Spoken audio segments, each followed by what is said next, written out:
कुछ तुम बदलो कुछ हम बदलें, कुछ तुम बदलो कुछ हम बदलें, चलो ना वक्त रहते इस रिश्ते को सुधार लेते हैं। प्यार तुमको भी है, प्यार तुमको भी है, प्यार हमको भी है। आओ इस बात को स्वीकार लेते हैं। चलो ना वक्त रहते इस रिश्ते को सुधार लेते हैं। जो गलतियाँ तुमने की, जो गलतियाँ तुमने की, जो गलतियाँ मैंने की, चलो ना आज साथ बैठकर उसे सुधार लेते हैं। सुनो ना आज इस रिश्ते को सुधार लेते हैं, स्वीकार लेते हैं। Hello, welcome to back my channel Maya's creations में मैं लता आप लोगों का स्वागत करती हूँ। तो फ्रेंड्स, आज की वीडियो बहुत ही खास होने वाली है। मैं इसको सिंपल ब्लॉग के ज़रिए आप लोगों के साथ शेयर करने वाली थी कि क्या क्या किया मैंने आज के दिन, बट फिर मुझे लगा कि करवा चौथ आ गया है, अब सही टाइम है इस वीडियो को आप लोगों के साथ शेयर करने का। Motivational video. देखिए फ्रेंड्स, आजकल की जो लाइफस्टाइल है ना, जिस तरीके का माहौल चल रहा है, जिस तरीके से कहते हैं ना कि रिश्तों के आजकल ना रूप ही बदल गए हैं। तो आजकल की जो लाइफस्टाइल है उसमें एक हस्बैंड वाइफ का, लाइफ पार्टनर का जो रिश्ता है ना, वही सबसे ज़्यादा सफ़र कर रहा है। तो चलिए फ्रेंड्स, आज डिटेल में इस वीडियो में जानेंगे इस रिश्ते की गहराई भी, और कहाँ हम गलतियां कर देते हैं, कहाँ हम चूक कर देते हैं, और किस तरीके से हमें अपने रिश्ते को स्ट्रॉन्ग बनाते रहना चाहिए। तो चलिए फ्रेंड्स, लास्ट तक जरूर से बने रहिएगा। वीडियो पसंद आए तो लाइक जरूर करके जाइएगा। सो फ्रेंड्स, एक दूसरे में गलतियां निकालते हुए, खामियां निकालते हुए ही हमारी सारी ज़िंदगी का सफ़र यूं ही बीत जाता है, और एक दूसरे को मनाते हुए, समझाते हुए ये सफ़र यूं ही बीत जाता है। फ्रेंड्स, पूरे घर का माहौल और पूरे घर की खुशियाँ हैं जो टिकी होती हैं इस रिश्ते के ऊपर। तो फाउंडेशन कह सकते हैं आप एक इस रिश्ते को। ये रिश्ता जितना स्ट्रॉन्ग है, जितना प्यार से भरा हुआ है, घर का माहौल उतने ही प्यार से और खुशनुमा हमेशा बना रहेगा। तो अगर आपका रिश्ता 70% भी सही है ना, तो आप इस रिश्ते को बहुत ही अच्छा रूप दे सकते हैं। और ये दोनों जन मिलकर ना हर एक चीज़ को ठीक करने की काबिलियत रखते हैं। और अगर इस रिश्ते का बेस ही कमज़ोर है ना, तो आपको अपने आसपास की छोटी बड़ी मुश्किलें भी ना, छोटी मोटी कठिनाइयाँ भी ना बड़ी नज़र आएंगी। कई बार छोटे छोटे कॉमन से इशू होते हैं जो हमारे इस रिश्ते को ख़राब कर देते हैं। हम सब जानते हैं कि कई बार घर का माहौल ठीक ना हो जाना, या फिर कई बार एक दूसरे को वक्त ही ना दे पाना भी इस रिश्ते को कमज़ोर बना देता है। ज़रूरत से ज़्यादा एक दूसरे से एक्सपेक्टेशन लगा लेना, और जब वो एक्सपेक्टेशन पूरी नहीं होती तो भी ये रिश्ता कमज़ोर हो जाता है। और जब हम एक जॉइंट फैमिली में रहते हैं ना, तो सबसे जो मेन इशू मुझे लगता है कि वो होता है कि दूसरों का आपकी लाइफ में इंटरफेरेंस करना। तो मुझे ऐसा लगता है कि चाहे वो लड़की के रिश्तेदार हो या फिर वो लड़के के रिश्तेदार हो, आपकी पर्सनल मैटर के अंदर आपको कभी किसी को इजाज़त नहीं देनी चाहिए कि वो इंटरफेरेंस कर सकें, और ना ही आपके अंदर या आपके बीच होने वाली छोटी मोटी बातों को आपको किसी और के सामने रखना चाहिए। जब इतना सा काम, ये एक स्टेप आप ले लेते हो ना, तो आपका रिश्ता हमेशा स्ट्रॉन्ग बना रहता है। वो हर एक कठिन से कठिन परिस्थिति में भी आपका रिश्ता मजबूत बना रहेगा। लेकिन जितना इंटरफेरेंस अगर दूसरे लोगों का आपके रिश्ते के अंदर होगा ना, तो ये रिश्ता हमेशा कमज़ोर बना रहेगा। और दूसरा जो पॉइंट मुझे लगता है कि एक हस्बैंड वाइफ का रिश्ता तभी ख़राब होता है जब फाइनेंशियल इशू भी उनकी लाइफ में हो, क्योंकि फाइनेंशियल इशू एक बहुत बड़ा मुद्दा है।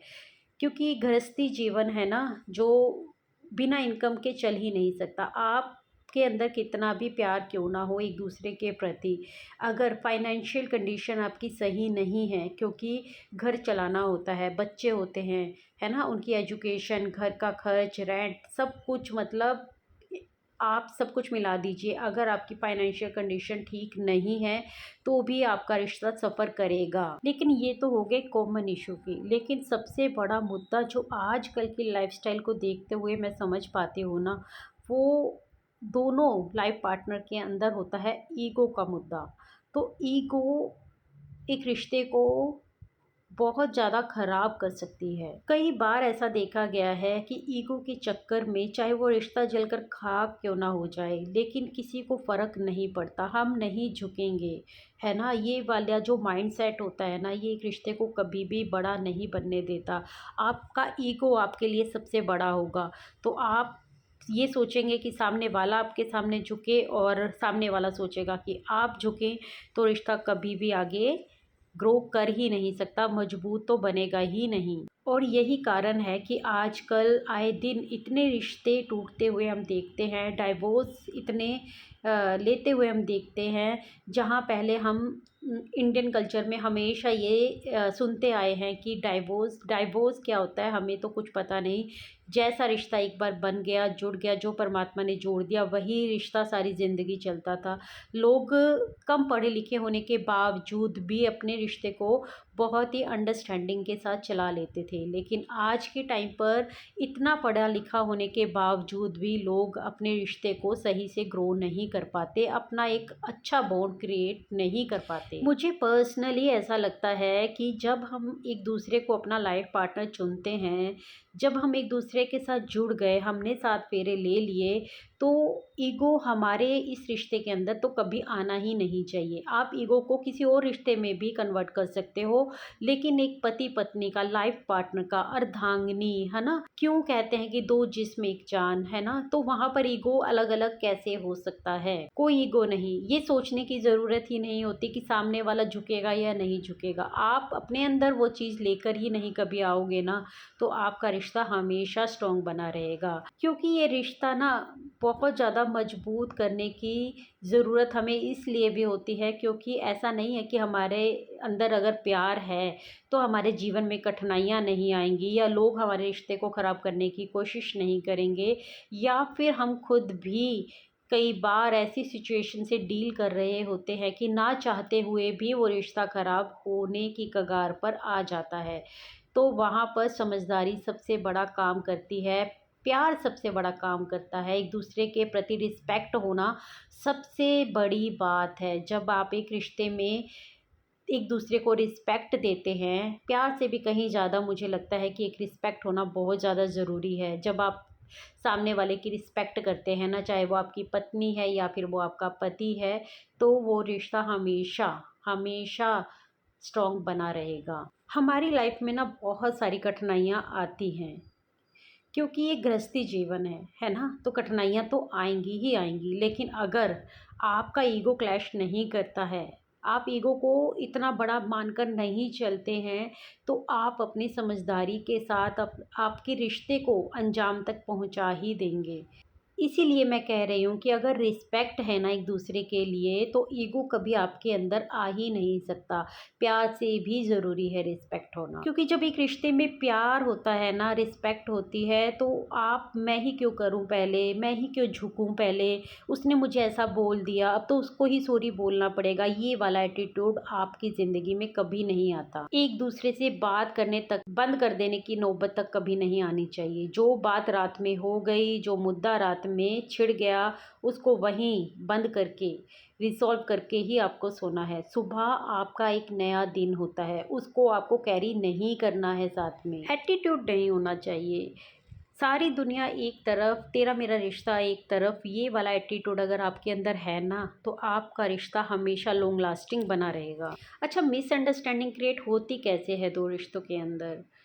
जब कम्युनिकेशन गैप होता है, जब हम एक दूसरे से बातचीत ही नहीं कर पाते। कई बार जब मतलब बड़ी फैमिली होती है ना, तो पति पत्नी को एक दूसरे से बात करने तक का टाइम और फुर्सत नहीं मिलती है। इसीलिए बहुत अहम रोल निभाता है एक दूसरे का साथ होना, वक्त देना। एक दूसरे को वक्त देना हमारी फर्स्ट प्रायोरिटी होनी चाहिए। आजकल में जो सबसे मेन प्रॉब्लम होती है ना, वो होती है लिसनर बनना। कोई नहीं चाहता आज के टाइम में, सुनना ही नहीं है लोगों को, पहले ही जजमेंट बना लेते हैं अपनी, किसी और के दिमाग में, मन में क्या चल रहा है। किसी को सुने बिना किसी भी बात का जजमेंट आप निकाल लोगे, तो वो मतलब रिश्ता तो छोड़ो, वो बात कभी सुलझ ही नहीं पाएगी, है ना? इसीलिए हमेशा सामने वाले की बात सुनना बेहद ज़रूरी है। इससे क्या होता है ना, कम्युनिकेशन गैप नहीं आता बीच में, क्योंकि हमें मुद्दे को सॉल्व करना है, बात को सॉल्व करना है, उसे खींचना नहीं है, उसे बढ़ाना नहीं है। कई बार हमें छोटी मोटी एक दूसरे की गलतियों को माफ़ करके आगे बढ़ना चाहिए, है ना। हमें उसे खींचना नहीं चाहिए, क्योंकि प्यार है, रिस्पेक्ट है तो सब कुछ पॉसिबल है। अगर ये दो चीज़ें आपके रिश्ते में नहीं हैं तो फिर आपके लिए सब कुछ इम्पॉसिबल है। इसीलिए आपको अपने ऊपर भी काम करने की ज़रूरत है, आपको सीखना पड़ेगा। अगर आप इन सब चीज़ों से छुटकारा पाना चाहते हैं, अपने रिश्ते को बड़ा बनाना चाहते हैं, मजबूत बनाना चाहते हैं, तो सुनना ज़रूरी है। देखिए फ्रेंड्स, गलत समय पे की गई बात अगर वो सही भी होगी ना तो भी वो गलत ही कहलाएगी। इसीलिए अपनी बात कहने का सही चुनाव करना, सही समय का चुनाव करना भी बेहद ज़रूरी है। कई बार मैंने देखा है अपने आस-पास ही ये सब चीज़ें कि हस्बैंड ऑफिस जाते हैं और वाइफ़ को क्या होता है ना कि जैसे ही हस्बैंड ऑफिस से आए, उन्होंने अपना मतलब बैग तक उतार के नहीं रखा, वो पूरे दिन की गाथा सुनाने लग जाती हैं। और अगर कोई प्रॉब्लम है, कोई इशू वाला मुद्दा है तो वो भी उनको तभी के तभी बोलने लग जाती हैं। और या फिर उनकी पहले से कोई आर्ग्यूमेंट चल रही होगी, उसको भी वही निकालने शुरू कर देते हैं। तो ये बहुत ही गलत बात है। इस तरीके का बिहेव कभी भी आपके रिश्ते को मजबूत नहीं बनाएगा। मुझे लगता है कि हर एक बात करने का सही तरीका होना चाहिए। आपके हस्बैंड अगर ऑफिस से आए हैं, थक हार के आए हैं, बहुत सारी चीज़ों को डील करते हुए ही आए हैं, तो उनको थोड़ा आराम और मेंटली आपको उनको रिलैक्स रहने का मौका देना चाहिए। वो टाइम होता है एक दूसरे से प्यार भरी बातें करने का, एक दूसरे से रिस्पेक्ट के साथ बात करने का। और अगर सामने वाले का मूड आपको अपसेट लग रहा है तो उसको टाइम देने का। ये नहीं कि बस जो आपके दिमाग में है, जो आपने सुबह से सोच के रखा हुआ है, वो एक के बाद आप बोले जा रहे हैं। आप सामने वाले को टाइम ही नहीं दे रहे हैं। स्पेस देना, इसी को कहते हैं स्पेस देना, बहुत ज़्यादा ज़रूरी होता है एक रिश्ते में। आप खुद ही सोचिए कि जब हम घर का काम भी करते हैं, हम 2-4 घंटे लगातार काम करते हैं, तो उसके बाद हमारा भी मन करता है कि हम अपना थोड़ा-सा मी टाइम एन्जॉय करें, है ना? थोड़ी देर फ़ोन देख लें, थोड़ी देर बैठ के गाने सुन लें या फिर अपना कोई मनपसंद काम कर लें। तो इसी तरीके से सबके साथ होता है। ये टाइम सबको लेना भी चाहिए और देना भी चाहिए। कई बार हमारे बच्चे ऐसी-ऐसी डिमांड्स लेकर हमारे पास आ जाते हैं जो हमें मतलब हमें बोलते हैं कि पापा से ये बात आपको करनी है। और जब वो हमें बोल देते हैं और हम उनको बोल देते हैं कि हाँ ठीक है, मैं ये बात करूँगी, बट बच्चे आपके बार-बार पीछे पड़े रहेंगे। लेकिन आपको बच्चों को ये समझाना है कि हाँ, मैं टाइम देख के बात करूँगी। ऐसा नहीं कि बच्चे ने बोल दिया तुरंत आप भी शुरू हो गए कि ये बात ऐसे है, ये इस तरीके से इस काम को करना है। नहीं, सही समय का चुनाव करना बेहद ज़रूरी है, तभी आपको वो बात को करना चाहिए। क्योंकि बच्चों की डिमांड्स कभी ख़त्म नहीं होती हैं। बच्चे एक डिमांड्स पूरी होने के बाद दूसरी डिमांड्स को लेकर भी आपके पास आएँगे ही। तो इन सब चीज़ों से भी कई बार रिश्ते ख़राब होते हैं।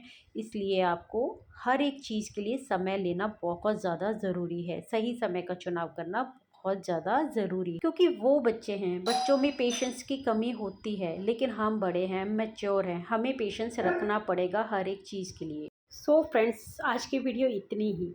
आई होप मेरी आज की वीडियो आप लोगों को अच्छी लगी होगी। वीडियो थोड़ी सी भी अच्छी और यूज़फुल लगी हो तो प्लीज़ से चैनल को सब्सक्राइब करना बिल्कुल मत भूलिएगा। बेल आइकन को भी प्रेस करिएगा और हाइप का ऑप्शन आता है नीचे, तो इस वीडियो को ज़रूर से हाइप दीजिएगा ताकि ज़्यादा से ज़्यादा हमारी बहनें इस वीडियो को देख सकें और अपने बॉन्ड को और ज़्यादा स्ट्रॉन्ग कर सकें।